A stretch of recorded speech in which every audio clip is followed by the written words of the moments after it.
Hello friends, मैं हूं ओम जी अवस्थी और आप सभी लोगों का बहुत बहुत स्वागत है आरएस इंस्टीट्यूट के इस प्यारे से यूट्यूब चैनल में। तो बच्चों, आज हम लोग एक नई शुरुआत करने वाले हैं। जी हां, बिल्कुल क्लास 10th के बच्चों के लिए हम लोग खास रिवीजन सीरीज लाए हैं जिसमें हम पूरी मैथमेटिक्स का रिवीजन करेंगे। बिल्कुल, तो इस रिवीजन सीरीज में हम लोग देखते हैं हमारा कोर्स स्ट्रक्चर क्या होगा। तो कोर्स स्ट्रक्चर की अगर हम लोग बात करें तो यहां पे अपने पास कितनी टोटल 7 यूनिट्स हैं। ठीक है ना, अपना मैथ्स का जो सिलेबस है क्लास 10th का वो इन 7 यूनिट्स में डिवाइड है और यहां पे उसके मार्क्स दिए गए हैं। तो सबसे पहले यूनिट आती है नंबर सिस्टम्स, जिसके मार्क्स टोटल यहां पे मिलते हैं कितने, 6। फिर उसके बाद आती है अलजेब्रा। अलजेब्रा में हम लोग को मिलते हैं 20। और कोऑर्डिनेट ज्योमेट्री की अगर बात करें, बहुत ही अच्छा सब्जेक्ट है ये, बहुत ही अच्छा टॉपिक है जिसमें हम लोग को 6 मार्क्स यहां पे स्कोरिंग हो जाती है। फिर ज्योमेट्री की बात करें तो 15 मार्क्स और ट्रिग्नोमेट्री की बात करें तो 12 marks. Next is mensuration and last is statistics and probability, जिसमें हम लोग 11 मार्क्स, टोटल 80 मार्क्स का आपका पेपर होगा। और इस सारे टॉपिक्स को हम लोग यहां पे आरएस इंस्टीट्यूट के इस यूट्यूब चैनल में हम लोग बिल्कुल कवर करेंगे। बहुत ही अच्छे से बढ़िया से मार्क्स आएंगे सब लोगों के, कोई दिक्कत नहीं होगी। चलिए आइए देखते हैं हम लोग कौन कौन से चैप्टर यहां पे पढ़ने वाले हैं। चलिए, तो फर्स्ट चैप्टर की बात करें, क्लास 10th के मैथमेटिक्स के फर्स्ट चैप्टर क्या है, नंबर सिस्टम के यूनिट में आता है रियल नंबर्स। रियल नंबर्स, इसमें हम लोग जो कॉन्सेप्ट यहां पे पढ़ेंगे वो कौन से होंगे, फंडामेंटल थ्योरम ऑफ अर्थमेटिक। जी हां, फंडामेंटल थ्योरम ऑफ अर्थमेटिक हम लोग यहां पढ़ेंगे। फिर हम लोग पढ़ेंगे प्रूफ्स ऑफ इररेशनैलिटी। ठीक है ना, रैशनल इररेशनल नंबर्स आपने सुने होंगे, उसी की यहां बात करेंगे। कैसे किस नंबर को रैशनल बोलते हैं, कैसे किस नंबर को इररेशनल बोलते हैं, ये सारे कॉन्सेप्ट्स हम लोग यहां पे कवर करने जा रहे हैं। नेक्स्ट अपने पास जो चैप्टर आता है वो अपने अलजेब्रा का बहुत ही खूबसूरत टॉपिक है पॉलिनोमियल्स, है ना। पॉलिनोमियल्स हम लोग यहां पढ़ेंगे, बहुत ही बेसिक चैप्टर है, उसके कुछ कॉन्सेप्ट्स यहां पे हम लोग डिस्कस करेंगे। जीरोस ऑफ पॉलिनोमियल्स, जीरोस किसे कहते हैं किसी पॉलिनोमियल के लिए, ठीक है ना। Relationship between zeros and coefficient of quadratic polynomials. ठीक है, तो ये पॉलिनोमियल्स बहुत ही बेसिक चैप्टर है और बहुत ही बच्चों को थोड़ा आसान लगता है। ठीक है ना, बहुत आसान चैप्टर है ये, इसको हम लोग यहां पे कवर करेंगे। चैप्टर 2 है ये अपना एनसीईआरटी में। Next is chapter 3, pair of linear equations in 2 variables. जी हां, pair of linear equations in 2 variable, अपने पास इक्वेशंस दी होंगी, 2 इक्वेशंस दी होंगी, उनको सॉल्व करना ग्राफिकल मेथड से। ठीक है ना, और कई तरह के यहां पे मेथड्स हम लोग यूज करेंगे, जैसे सब्स्टिट्यूशन मेथड, एलिमिनेशन मेथड, ये सारे मेथड यूज करके हम लोग यहां पे प्रॉब्लम सॉल्व कर रहे होंगे अपनी। ठीक है ना, सिंपल सिचुएशनल प्रॉब्लम्स भी यहां पे हम लोग को देखने को मिलेंगी, उनको भी हम लोग सॉल्व करेंगे मेथड्स का यूज करके। ठीक है ना। नेक्स्ट चैप्टर अपना जो चैप्टर 4 है उसकी अगर हम लोग बात करें तो क्वाड्रेटिक इक्वेशन। भाई साहब, क्वाड्रेटिक इक्वेशन बहुत ही अच्छा चैप्टर है और बहुत ही मतलब आप 11th पढ़ोगे, 12th पढ़ोगे, हर जगह ये आपका साथ देने वाला है। क्वाड्रेटिक इक्वेशन अगर आ गई आपको तो आपका काम हो जाएगा यहाँ पे। ठीक है ना, हम लोग यहाँ पे क्या पढ़ेंगे, यहाँ पे हम लोग इंट्रोडक्शन देखेंगे, क्वाड्रेटिक इक्वेशन किसे कहते हैं। ठीक है ना, स्टैंडर्ड फॉर्म क्या होता है, ax square bx plus C equal to 0, ये क्या होता है, स्टैंडर्ड फॉर्म, इसकी बात करेंगे। ठीक है, पॉलिनोमियल्स में हमने जीरोस देखा था। ठीक है, यहां पे हम लोग बात करेंगे किसकी, रूट्स की बात करेंगे, रूट्स ऑफ क्वाड्रेटिक इक्वेशन। ठीक है ना, solution of quadratic equation by factorization, हम लोग फैक्टर के थ्रू, फैक्टराइजेशन एक मेथड होता है जिसके थ्रू हम लोग क्या करेंगे, क्वाड्रेटिक इक्वेशन का सॉल्यूशन लेंगे। ठीक है ना। Next is nature of roots plus situational problems. तो नेचर ऑफ रूट्स की हम लोग बात करेंगे। रूट्स हम लोग जानते हैं किसी भी क्वाड्रेटिक के कितने होते हैं, अल्फा कॉमा बीटा, 2 ही रूट्स होते हैं, क्योंकि पावर की डिग्री कितनी यहाँ पे 2 है, 2 रूट्स होंगे, सब जानते हैं ना प्यारे बच्चों। आओ, तो एक क्वाड्रेटिक इक्वेशन एक अच्छा चैप्टर है, स्कोरिंग चैप्टर है ये यहाँ पे। आइए नेक्स्ट देखते हैं chapter number 5, arithmetic progression. Arithmetic progression भाई साहब बहुत ही मक्खन टॉपिक है और बहुत ही जबरदस्त टॉपिक है, मजा आ जाएगी। ठीक है ना, बिल्कुल, इसको हम लोग क्या बोलते हैं, एपी बोलते हैं। तो एपी का हम लोग क्या करेंगे, इंट्रोडक्शन पढ़ेंगे, एपी कैसे लिखी जाती है सब लोग जानते हैं, ए प्लस डी, ए प्लस 2d, जहां पे ए अपना क्या होता है फर्स्ट टर्म और डी कॉमन डिफरेंस, ये सारी बातें आपने पढ़ी होंगी। है ना। बट यहां पे हम लोग जल्दी जल्दी सब रिवाइज करेंगे ताकि आप क्लास 10th के बोर्ड में अच्छे से अच्छे मार्क्स स्कोर कर सको, क्योंकि क्लास 10th का बोर्ड जो होता है ना भाई साहब, आपको एक कॉन्फिडेंस देता है, आपके कॉन्फिडेंस लेवल को बूस्ट करता है, जिससे आप 11th और 12th में और अच्छे कॉन्फिडेंस के साथ एंट्री लेते हो और बिल्कुल अच्छे से अच्छे मार्क्स स्कोर करते हो, ठीक है ना। तो यहां इंट्रोडक्शन हम लोग देखेंगे एपी का, nth terms of an AP, किसी भी एपी अगर हम लोग को दी गई है उसका nth टर्म क्या होगा, उस nth टर्म का यूज करके, उसके फॉर्मूले का यूज करके हम कोई भी टर्म निकाल कर सकते हैं, फाइंड आउट कर सकते हैं, ठीक है ना। Next is sum of first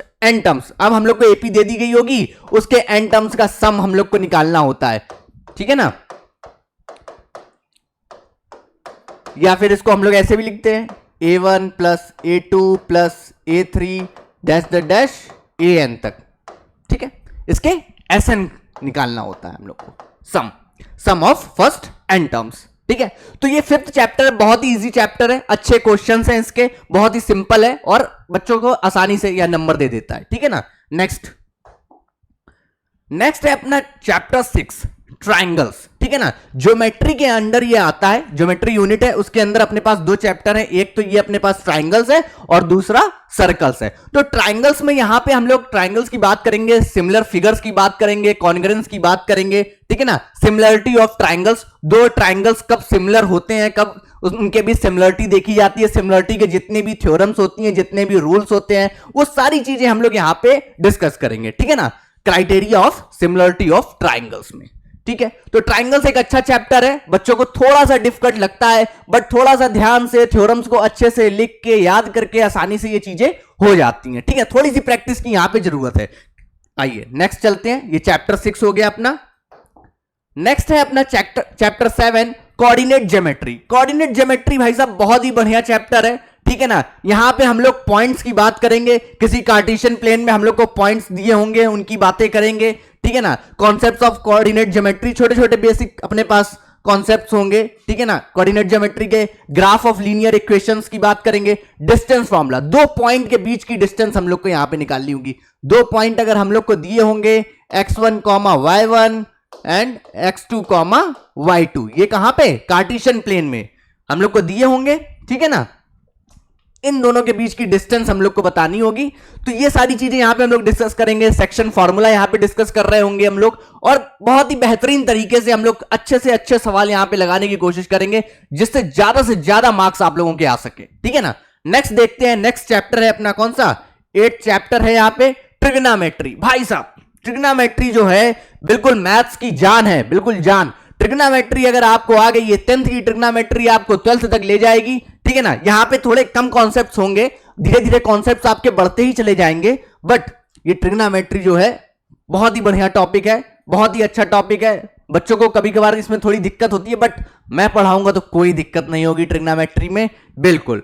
तो ट्रिग्नोमेट्री में हम लोग डिस्कस करेंगे, इसका इंट्रोडक्शन लेंगे, ट्रिग्नोमेट्री का क्या यूज है, क्यों यूज किया जाता है, ये सारी चीजें यहां पे हम लोग डिस्कस कर रहे होंगे। फिर ट्रिग्नोमेट्रिक रेशियोज की बात करेंगे, sine theta, cos theta, tan theta, सुने होंगे सब लोग, है ना, दिन भर याद कर रहे होंगे साइन थीटा, है साइन थीटा, कॉस थीटा। चलिए हम बिल्कुल आपको याद करवाएंगे, ठीक है ना, सारी वैल्यूज इसकी याद करवाएंगे आप लोगों को। Trigonometric ratios of some specific angles, sine 90, sine 30, sine 60, सारी वैल्यूज, है ना, बच्चे भूल जाते हैं, सारे तरीके आपको बताएंगे कैसे याद करा जाएगा, कैसे क्या किया जाएगा, ठीक है ना। आइए फिर इसमें नेक्स्ट जो सबसे इंपॉर्टेंट चीज है ट्रिग्नोमेट्रिक आइडेंटिटीज की, है ना। सारे बच्चों ने पढ़ी होगी, sine square theta plus cos square theta equal to 1, ठीक है ना। ये क्या है, ये है अपने पास ट्रिग्नोमेट्रिक आइडेंटिटीज। इनका यूज करके हम लोग क्या करेंगे, क्वेश्चन सॉल्व करेंगे। 1 plus tan square theta equal to क्या होता है, सेक स्क्वायर थीटा, है ना। ये सारी आइडेंटिटीज आपने पढ़ी होंगी, यहां पे फुल रिवीजन करेंगे, कोई दिक्कत नहीं होगी। सारे वीडियोस आपको रिकॉर्डेड मिलेंगे यहां पे, ये बिल्कुल नया कोर्स है, हम लोग लॉन्च कर रहे हैं, ठीक है। तो ये कौन सा अपने पास, चैप्टर 8 ट्रिग्नोमेट्री। नेक्स्ट अगर चैप्टर की हम लोग बात करें, चैप्टर है अपने पास 9 सम एप्लीकेशंस ऑफ ट्रिग्नोमेट्री। देखिए ट्रिग्नोमेट्री जो अपने पास है बहुत ही अच्छा टॉपिक है, ठीक है ना। तो इसके कुछ एप्लीकेशंस भी हैं जो हम लोग अपनी डेली लाइफ में यूज करते हैं। तो उसमें से सबसे बड़ा एप्लीकेशन इसका है क्या, हाइट एंड डिस्टेंस, ठीक है ना। हाइट एंड डिस्टेंस, हम लोग यहां खड़े होंगे और अपने क्या कहते हैं एंगल देखते हैं और एंगल से बता देते हैं ये कितनी हाइट है, ठीक है ना। Angle of elevation, angle of deviation, ये सारी बातें यहां पे करेंगे। तो हाइट एंड डिस्टेंस हम लोग निकालेंगे, बड़ी बड़ी बिल्डिंगों की, बड़े बड़े पेड़ों की यहां पे बातें कर रहे होंगे, अच्छे से अच्छे सवाल यहां पे लगा रहे होंगे, ठीक है ना। बहुत बढ़िया सवाल, वर्ड्स प्रॉब्लम बनती है यहां पे हाइट एंड डिस्टेंस में, मजा आ जाएगा आपको, ठीक है ना। ये अपने पास हो गया चैप्टर 9। आइए अब नेक्स्ट बात करते हैं, ये स्कोरिंग है, स्कोरिंग है, सबसे हो जाती है प्रॉब्लम्स, बहुत आसानी से हो जाती हैं, ठीक है ना। आइए नेक्स्ट देखते हैं। नेक्स्ट है अपने पास सर्कल्स, भाई साहब सर्कल्स, ठीक है ना। सर्कल सबको याद आता है, सर्कल कैसे बनते हैं, गोल गोल सर्कल, है ना। चलिए ठीक है ना। तो सर्कल्स में भाई साहब कुछ यहाँ पे थ्योरम्स हम लोग डिस्कस करेंगे, अच्छी अच्छी थ्योरम्स हैं, ठीक है ना। और टेंजेंट क्या होता है, पॉइंट ऑफ कांटेक्ट क्या होता है, ठीक है ना। थ्योरम्स जितनी होंगी यहाँ सर्कल से रिलेटेड, क्योंकि आपका सिलेबस जो है कम ज्यादा हो रहा है इस समय, ठीक है ना। और सीबीएसई ने अब की बार भी सिलेबस काफी ज्यादा कम कर दिया है, बट कोई दिक्कत नहीं, सिलेबस के अकॉर्डिंग ही चलेंगे, सारी थ्योरम्स यहाँ पे डिस्कस करेंगे सर्कल्स की, ठीक है। आइए तो ये चैप्टर अपना 10 हो गया सर्कल्स, ठीक है ना। और ये ज्योमेट्री का पार्ट है, ज्योमेट्री में अपने पास कौन कौन से सर्कल्स है और ट्राइंगल्स है, ठीक। नेक्स्ट आते हैं, नेक्स्ट है अपने पास एरियाज रिलेटेड टू सर्कल्स। अब हमने सर्कल्स पढ़ लिया, ठीक है ना। वहां पे हमने टेंजेंट टेंजेंट सब डिस्कस करी थी, किसे टेंजेंट कहते हैं, क्या क्या होता है, बट यहां पे सर्कल हम लोग थोड़ा मेंसुरेशन में चलेंगे, ठीक है ना। ये मेंसुरेशन की यूनिट है और इस मेंसुरेशन की यूनिट में हम लोग देखेंगे कि अगर अपने पास कोई सर्कल दिया गया है, उसमें सेक्टर किसे कहते हैं, सेगमेंट किसे कहते हैं, ये सारी बातें करेंगे। सेक्टर का हम लोग एरिया कैसे फाइंड आउट करेंगे, सेगमेंट का एरिया हम लोग कैसे फाइंड आउट करेंगे, ये सारी बातें यहां पर हो रही होंगी, ठीक है। तो ये बहुत ही अच्छा टॉपिक है, फॉर्मूला बेस्ड है। फॉर्मूलेज अगर आपको याद होंगे, मैथ्स में क्या है, फॉर्मूला याद है तो बस अपना प्रॉब्लम बिल्कुल सॉल्व तुरंत, है ना, तो कोई दिक्कत नहीं है, ठीक है ना। तो प्रॉब्लम्स किस पे होंगी, problems based on areas, perimeter and circumference, ठीक है ना। तो बहुत ही अच्छा टॉपिक है, कोई दिक्कत नहीं होनी चाहिए इसमें, एरियाज रिलेटेड टू सर्कल्स में, बिल्कुल। आइए नेक्स्ट देखते हैं अपने पास चैप्टर 12। अगर चैप्टर 12 की बात करें, सरफेस एरियाज एंड वॉल्यूम्स, ठीक है ना। अब हम लोग सरफेस एरियाज एंड वॉल्यूम्स की अगर बात करें तो यहां पे कई सारे हम लोग को सॉलिड्स जो अपने पास होते हैं, जैसे क्यूब, क्यूबाइड, स्फेयर्स, हेमीस्फेयर्स, है ना, right circular cylinders and cone, इन सब की चीजें बातें होती हैं, ठीक है ना। उनके सरफेस एरियाज की बात होती है और वॉल्यूम्स निकालने। तो यहाँ ये भी फॉर्मूला बेस्ड है, थोड़ा सा दिमाग लगाना होता है, क्योंकि इसमें दो फिगर्स को क्या करा जाता है, कंबाइन करा जाता है, फिर हमसे पूछा जाता है इसका क्या सरफेस एरिया बताओ, इसकी वॉल्यूम बताओ, ये सारी चीजें यहां पर हो रही होती है, ठीक है ना। तो ये अपने पास चैप्टर 12 है, surface areas and volumes. Next अगर हम लोग बात करें तो चैप्टर अपने पास आता है 13, स्टैटिस्टिक्स, जो कि स्टैटिस्टिक्स एंड प्रोबेबिलिटी अपने पास यूनिट है, उसमें ये चैप्टर आता है स्टैटिस्टिक्स। बहुत ही सिंपल चैप्टर है, कोई दिक्कत नहीं, सारा कैलकुलेशन बेस्ड है ना। इसमें हम लोग क्या निकालेंगे, मीन, मीडियन, मॉड, ये सब की बातें कर रहे होंगे, फॉर्मूला टेबल्स हम लोग को दी गई होंगी, फ्रीक्वेंसीज दी गई होंगी, ये सारी बातें यहां पर इस चैप्टर में हम लोग करने वाले हैं, ठीक है ना। तो ये चैप्टर अच्छा है, बहुत बढ़िया चैप्टर है, इसमें हम लोग डिस्कस करेंगे, आगे मिलते हैं। आइए नेक्स्ट अपने पास है प्रोबेबिलिटी। बच्चे बहुत डर जाते हैं प्रोबेबिलिटी का नाम सुनते ही, अरे सर ये प्रोबेबिलिटी कैसे सॉल्व होगी। तो मैं बता रहा हूं प्रोबेबिलिटी में तो अब कोई दिक्कत होने वाली ही नहीं है, बिल्कुल इजी वे में आपको पढ़ाएंगे प्रोबेबिलिटी, ठीक है ना। हाँ, सारे ताश के पत्ते सब यहाँ पे खेलेंगे, सारी चीजें होंगी, सिक्का उछालेंगे, जो कुछ आएगा हेड और टेल देखा जाएगा, है ना। सारी बातें यहाँ पर हम लोग कर रहे होंगे। तो सबसे पहले इसमें हम लोग कॉन्सेप्ट जो सीखने वाले हैं वो क्या है, क्लासिकल डेफिनेशन ऑफ प्रोबेबिलिटी और simple problems on finding the probability of an event, ठीक है ना। तो प्रोबेबिलिटी बहुत अच्छा चैप्टर है, इसको बिल्कुल बहुत अच्छे से करेंगे और आगे भी हम लोग को मिलेगा, ठीक है ना। अगर आप 11th 12th में मैथ्स लोगे तो ये प्रोबेबिलिटी बहुत ही अच्छा चैप्टर मिलेगा आपको आगे, और इसके आगे की बात हम लोग वहां पे कर रहे होंगे, ठीक है। तो ये पूरा हम लोग सिलेबस यहां पे डिस्कस करने जाएंगे, रिकॉर्डेड वीडियो लेक्चर्स आपको मिलते रहेंगे, ठीक है ना। टोटल 14 चैप्टर्स हैं आपके, पूरा कंटेंट आपको यहां पे डिलीवर किया जाएगा, ठीक है। तो बिल्कुल बने रहिए मेरे साथ और चैनल को लाइक कीजिए, सब्सक्राइब करिए। चलिए, थैंक यू सो मच।